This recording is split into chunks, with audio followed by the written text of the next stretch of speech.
Tonight, our last word becomes our first word. As a media fraternity, events of the last few days have been rather intense. The industry has been under siege. First things first, this is neither a disclaimer nor even that time-honored value which the media industry calls right of reply. In the media industry, we are taught and required never to be the story. And even now, with what transpired in the week, all the name-calling, we shall resist the temptation to be the story. And so tonight, feel free to take this as our general comments and observations, both as journalists and adults of sound mind, and indeed citizens of this great nation. I beg your indulgence as we comment on what we see, what we feel, and very reluctantly, what we think. Indeed. Let's start with the general information. On the 9th of August, 2022, we had a general election. On the 15th of August, the Electoral Commission under Chairman Wafula Wanyonyi Chebukati announced the presidential election results and declared UDA presidential candidate William Samoei Ruto the president-elect. This is both a physical and, indeed, legal fact. And as has become the tradition with Kenyan elections, and indeed for the third election in a row, the presidential election results were challenged at the Supreme Court. Surely we must all remember that rigorous and often entertaining courtroom showdown that included a piki-piki ponki moment and other entertaining interludes. But here is the essence. On the 5th of September 2022, the 7-judge bench unanimously upheld the election of the then president-elect, William Samoei Ruto. Again, that is recorded as a physical and legal fact. The Moi International Sports Center, Kasarani, is our next physical venue of physical and legal facts. William Ruto was sworn in as the 5th President of the Republic of Kenya shortly after May Day on the 13th of September 2022. That date marked the beginning of President Ruto's term as President, Head of State and Commander-in-Chief of the Kenya Defence Forces. Again, these are irretractable facts. I know these facts are starting to sound too obvious and maybe boring to your ears. But yes, we are going there. And we are taking you there with us. Because we feel that the country is somehow stuck in a time warp. The facts we have stated have been spoken of on either side of the political divide as if somehow they're variable. We need to report here that with all the objectivity we can master journalistically and otherwise, that those physical and legal facts are neither variable nor reversible. We report this with a sense of frustration and disappointment, not for the reasons that have been articulated elsewhere. Here is one and only reason. Every time our leaders speak, and we mean leaders of all levels, they create an impression that somehow the election of 2022 has never ended. And so, with 4 years and 2 months to the end of this first term of President William Ruto, the country is still somehow held hostage by a debate about who won the last election, who voted for who, and who supported which candidate. Indeed, that debate has not only lasted the last 10 months, but assumes fresh proportions each new day. And the debate has, for whatever reason, chosen the media as a combination of a punching bag, a reason, an excuse, a scapegoat, a motivation, and we hope not, a prayer item. Just a reminder of our disclaimer. This is not an exercise of the right of reply. Again, it is a general comment and a collection of our observations. The last few days have presented nothing short of a climax to a long-running narrative about the media and the last election. But then the narrative turned to bile, and who best to deliver it, dressed in the appropriate stench, than Moses Kuria, the Cabinet Secretary for Trade. Kuria had choice epithets to describe the media. None can be repeated on this show, except to take note of that slur on the founder of the Nation Media Group, His Highness the Aga Khan, a man who rolled out Taifa Leo to give a voice to the Kenyan African independence struggle.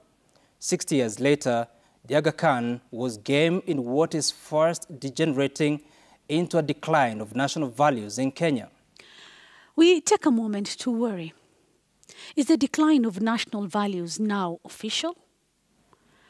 We say this because on Wednesday, President William Ruto took a most unexpected stand.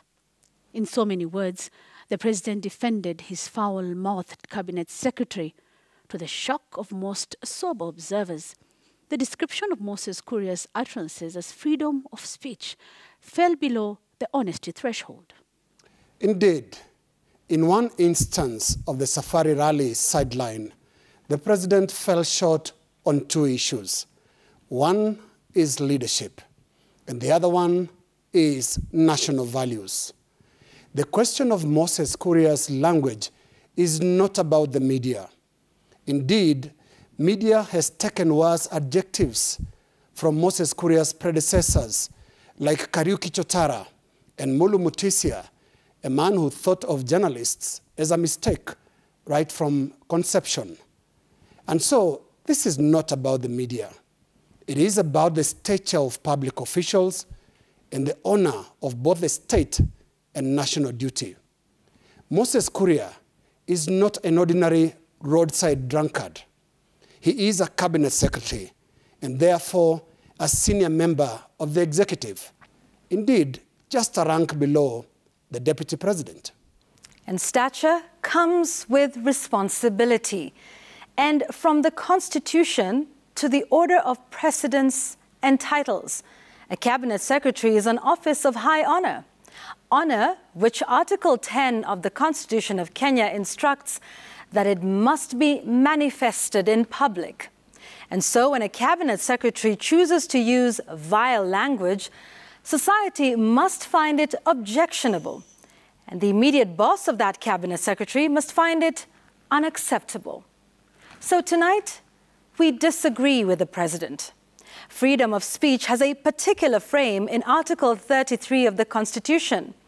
Incitement and hate speech, and in fact, advocacy of hatred as directed at the media by Moses Kuria, is not freedom of speech.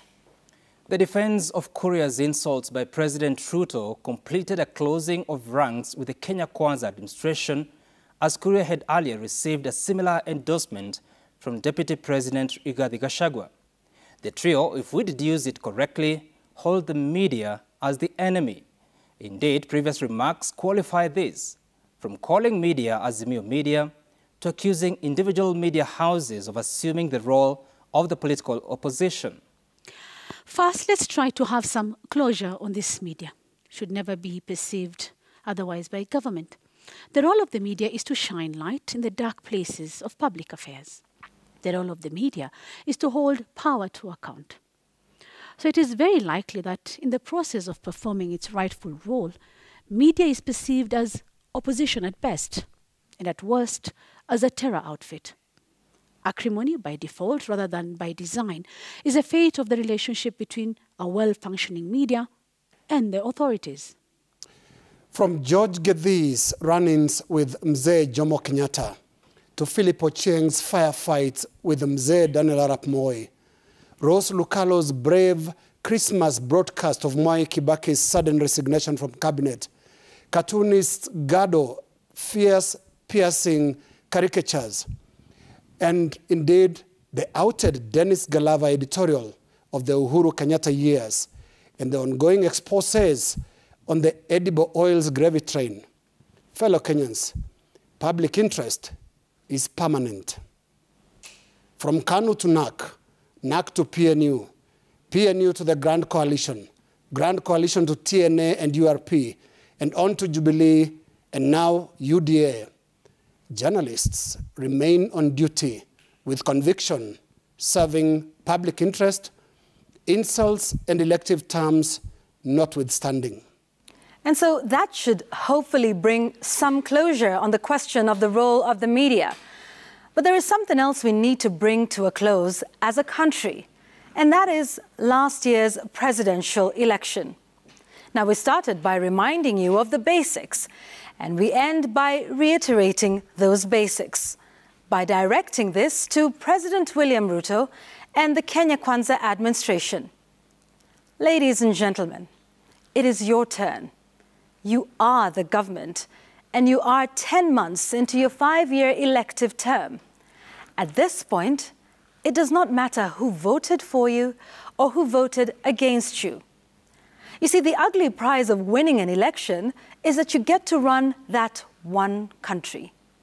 Indeed, and that one country is founded on the strong principles of the Constitution of Kenya 2010, which, by the way, in Article 4, Subarticle 2, defines our country as a multi-party democracy, democratic state founded on the national values and principles of governance referred to in Article 10. National values and principles that indeed bind state officers, public officers, and all state organs. A brief reminder of some of the national values and principles of governance. They include patriotism, national unity, sharing and devolution of power, the rule of law, democracy and participation of the people, not to forget good governance, integrity, transparency and accountability. Now, just a little relevant elaboration of Article 4, Sub-Article 2.